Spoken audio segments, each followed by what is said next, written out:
In this episode, we're talking about a very difficult time in our nation's history, the Vietnam War. Between the years of 1964 and 1973, the U.S. military drafted 2.2 million American men to serve in combat and non-combat roles during the Vietnam War. According to a report in 1968, there were 72 men from Westerville serving in the war since 1964. 6 had been wounded. Many local men were drafted, including a 1965 Westerville High School graduate named Robert Bob Hughes. He was drafted on January 11, 1967. He trained at Fort Knox and was a member of the HHC 27th Infantry. Hughes became the first Westerville High School student killed in service during the Vietnam War. He was only 20 years old.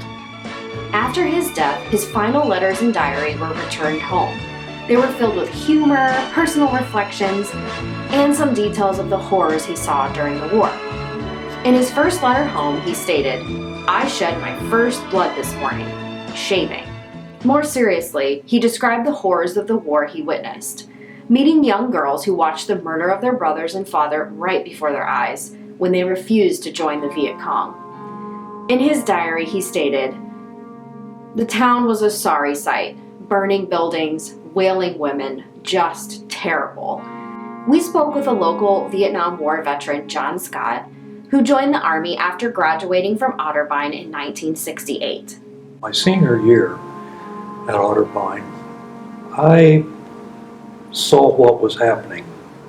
With the draft was taking, I knew that if I graduated and got out, I would be drafted. Everybody was getting drafted. Knowing the draft was heading for him, he chose to enlist. Enlisting afforded him with more choices. After basic training, he took a class called Stock Control and Accounting. He was stationed in the 1st Signal Brigade headquarters just outside of Saigon.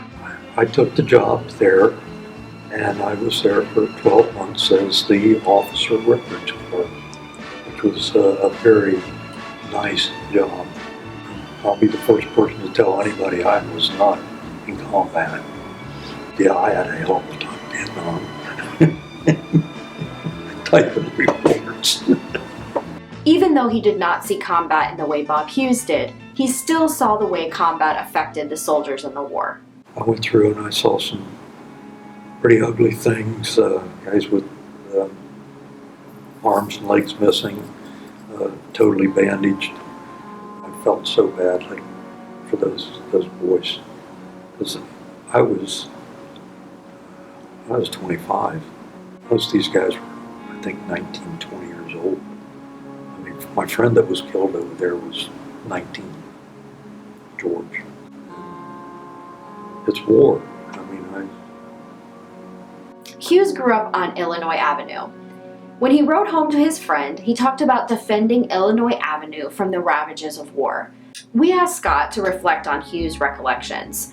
Scott didn't view things in the exact same way that Hughes did. I read what he wrote there, and I must say that I never looked at it as I was protecting Westerville. Westerville is 2,000 or 5,000 miles away. That's just the way I felt. I mean, I could see those people being no threat to Westerville, Ohio, at all. Scott said that over the years he's had time to reflect on his service in the war. Although he felt the war was political in nature and an excuse for some politicians to grow their bank accounts, he still felt that his service was worthwhile. When I was participating, all I knew is that I was doing my duty, my job. That's what I had to do. Never ever gave a thought of trying to beat the draft, go to Canada, anything like that. That wasn't my job. But at the time I didn't have any pride in what I was doing. It just didn't seem like what I was doing was anything to be proud of. But now it does. Not what I did, but the time that I dedicated. I spent 31 months in the military. Scott made it home to his family and has been living in Westerville ever since. Bob Hughes was buried at Arlington National Cemetery according to his own wishes. He visited the cemetery when he was young during a Hamby school trip, and he described the place as a holy, sacred place. It was his wish to be buried there. Thanks for watching, and join us next week as we continue to explore Westerville's history.